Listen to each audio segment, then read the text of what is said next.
Fridge পরিষ্কার করা না খুব চাপের।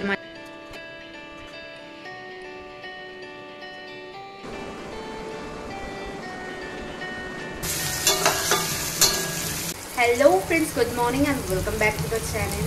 তো এক দুদিন বাদেই এলাম তোমাদের সাথে গল্প করতে। অ্যাকচুয়ালি শরীরটা খুব একটা ভালো ছিল না, আজও খুব একটা ভালো নেই। এখন ব্রেকফাস্ট রেডি করছি আর একটু লেটও হয়ে গেছে উঠতে, কাছাকাছি সব সেরে ফেলেছি, সকালের কাজ শেষ। বাট ব্রেকফাস্ট এখনও রেডি করা হয়নি, তো ব্রেকফাস্টটা রেডি করে নিই আর তারপর তোমাদের সাথে কথা বলছি।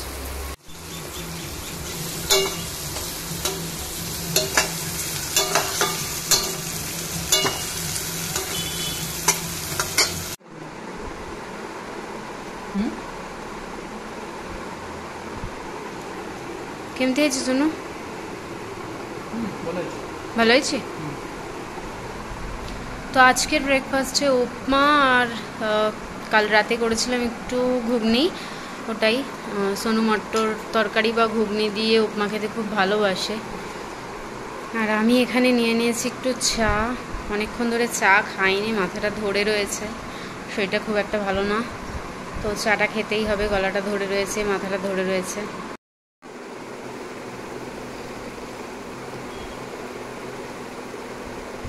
সামনের যে স্কুলটা আছে ওখানে বোধহয় 15 অগস্টের ফাংশন হচ্ছে, মানে ওরা রিহার্সাল দিচ্ছে।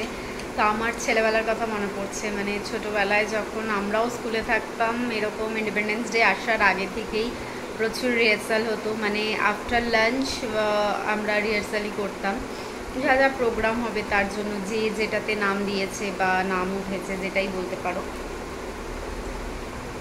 তো স্কুলের কথা মনে পড়ে যাচ্ছিলো। সকালবেলা ব্যালকানিতে জামাকাপড় শোকাচ্ছিলাম আর ওরা রিহার্সাল করছিল, ভালো লাগছিল বেশ।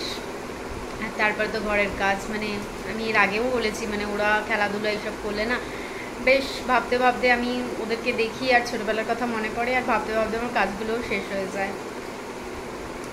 এই ব্রেকফাস্ট করে উঠলাম, তো এবার বাকি কাজগুলো সারবো। আজকে বেডরুমটাও ঠিকঠাক করিনি, গোছাইনি, হলটাও ওরকমই পড়ে রয়েছে।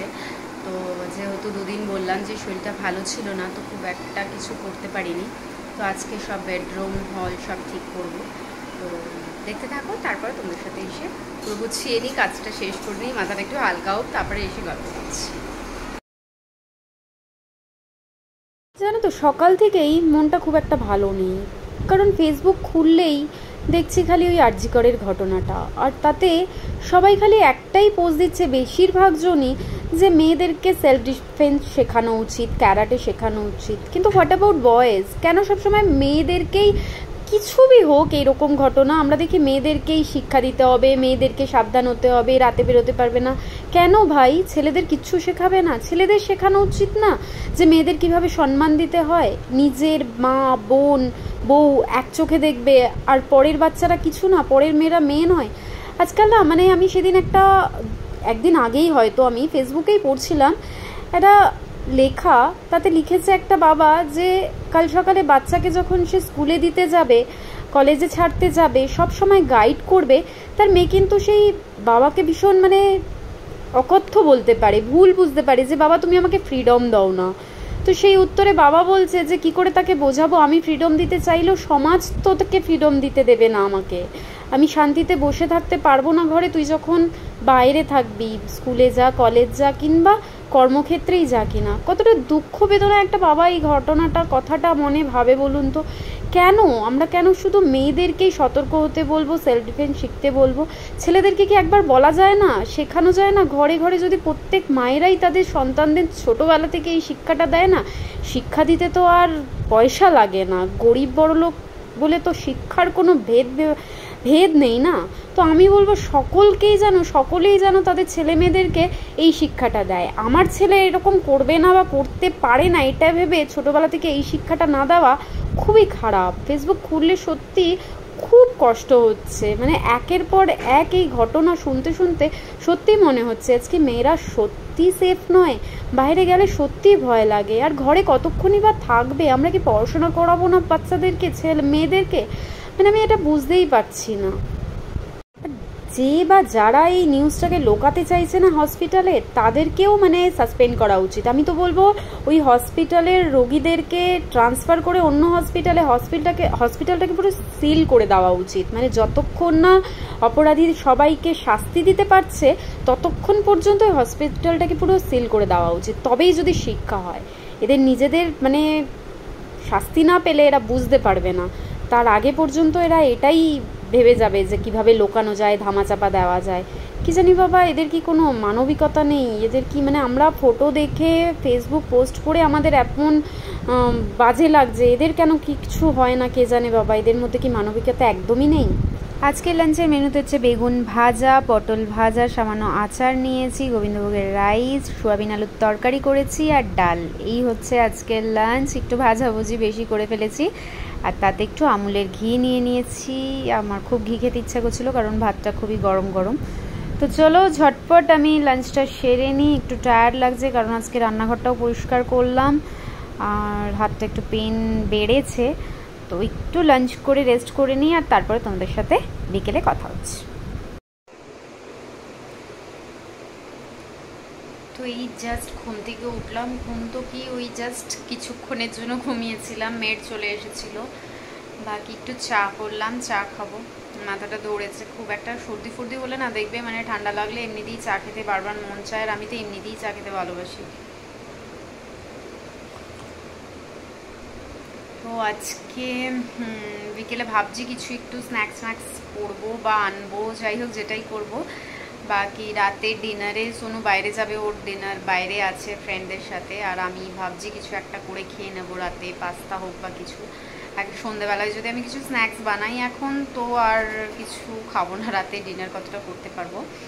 বাট দেখা যাক, আমার তো খিদে পেয়েছে। আর সোনু যেহেতু রাতে ডিনারটা বাইরে করবে, আমার খুব একটা কাজ নেই।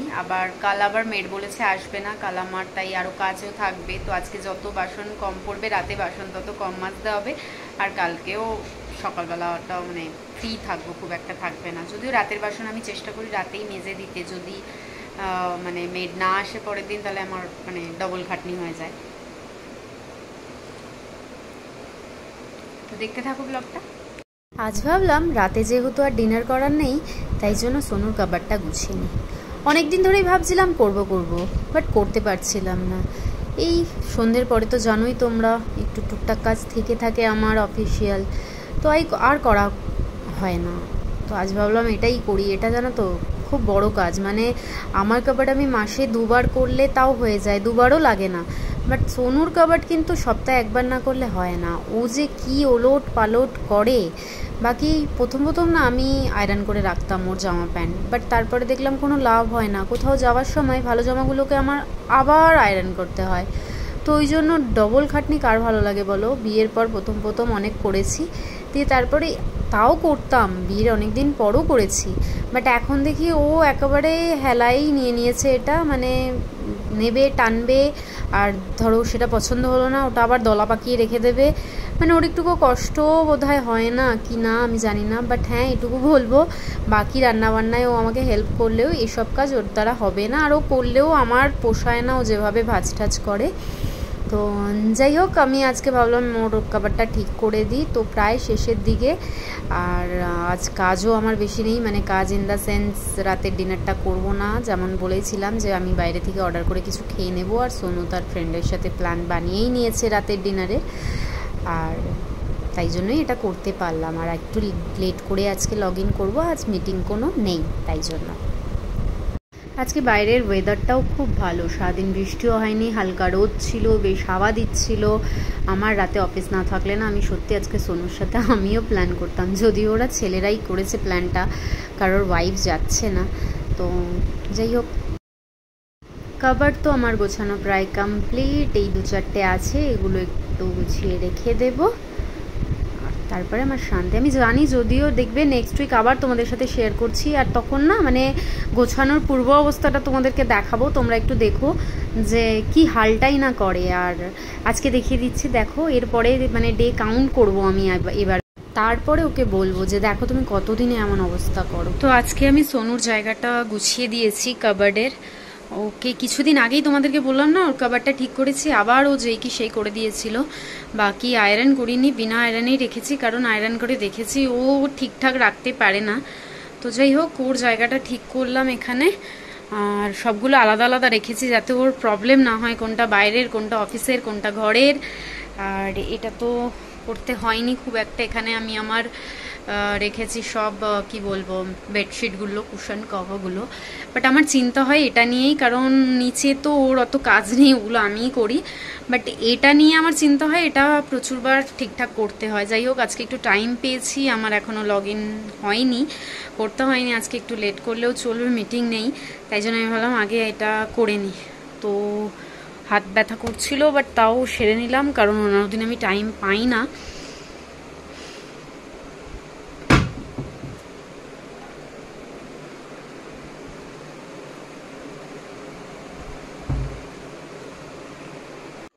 আজ আমি সকালে ফ্রিজটাও পরিষ্কার করেছি, তোমাদের সাথে ভিডিও করতাম বাট কি আর বলবো, যা পরিস্থিতিতে পড়েছিলাম পরিষ্কার করার সময়। আর আজকে অনেক কাজ করেছি বলেছি না, এগুলোকে একটু ঠিকঠাক রাখতে হবে, এগুলোর জন্য আমি কন্টেনার কিনে নিয়েছি, তো এগুলো ঠিকঠাক করে রাখবো। বাকি নিচেরটাও আমি পরিষ্কার করেছি, কিছুই এখনও রাখা হয়নি, বাকি পরিষ্কার আমি করে দিয়েছি। ফ্রিজ পরিষ্কার করা না খুব চাপের, মানে আমি আজকে বুঝেছি, মানে অন্যান্য দিন অতটা হয় না কারণ তখন জিনিসপত্র থাকে না, বাট অলরেডি ফ্রিজে জিনিসপত্র থাকলে না তখন পরিষ্কার করাটা চাপের হয়ে যায়। যাই হোক আজকে ভালো মতো পরিষ্কার করে নিয়েছি, এরপর জিনিসপত্র যা আছে কাটাকাটি করে রাখতে হবে। আর আমার সবচেয়ে ঝামেলার কাজই লাগে এই ফ্রিজ পরিষ্কার করা বাবা।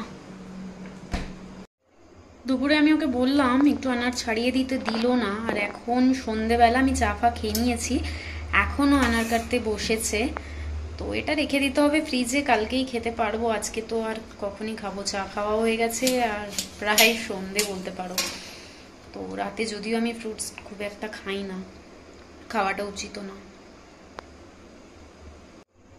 রান্নাটা বেশ ভালো আছে, মানে অন্যান্যবার সুইগিতে অর্ডার করলে খুব একটা ফ্রেশ আসে না, এটা বেশ ঠিকঠাকই আছে। রাতের ডিনারে সোনু ডমিনোজের পিৎজা অর্ডার করেছিল, তো ও 1/4 খেলো, বিকজ বললামই যে ও বাইরে যাবে ওর ফ্রেন্ডদের সাথে, আছে ডিনারের প্ল্যান। আর এই 3টে পোর্শন খেলে আমার আর রাতে ডিনার করতে হবে না, একেই মানে এক্সট্রা চিজ দেওয়াটা এনেছি, আর পেট পুরো ভরে যাবে, রাতে আর ডিনার করতে হবে না। তো আজকে আমার রাতের ডিনার তো এটাই, আর কিছু লাগবে না এটা খেলে, আর তার সাথে একটু কোল্ড ড্রিঙ্কস নিলে আর কি হয়। অ্যাকচুয়ালি আমি একটু পিৎজা খেতে বেশি ভালোবাসি, আর সোনু আবার মানে কেএফসি বার্গার খেতে বেশি ভালোবাসে, বা ওই চিকেন পপকর্ন বলো, বাট আমার তো পিৎজাটাই ফেভারেট। তো দেখতেই পাচ্ছ কতটা চিজি এটা। আর ডমিনোজ আগে খুব কোয়ালিটি মানে খারাপ করে দিয়েছিল, এখন কিন্তু ঠিকঠাকই আছে। তো আমি ঝটপট খেয়ে নিই আর তারপর তোমাদের সাথে কথা বলছি। আমার ডিনার করতে আজকে খুব মজা হচ্ছে, because it's my favourite pizza.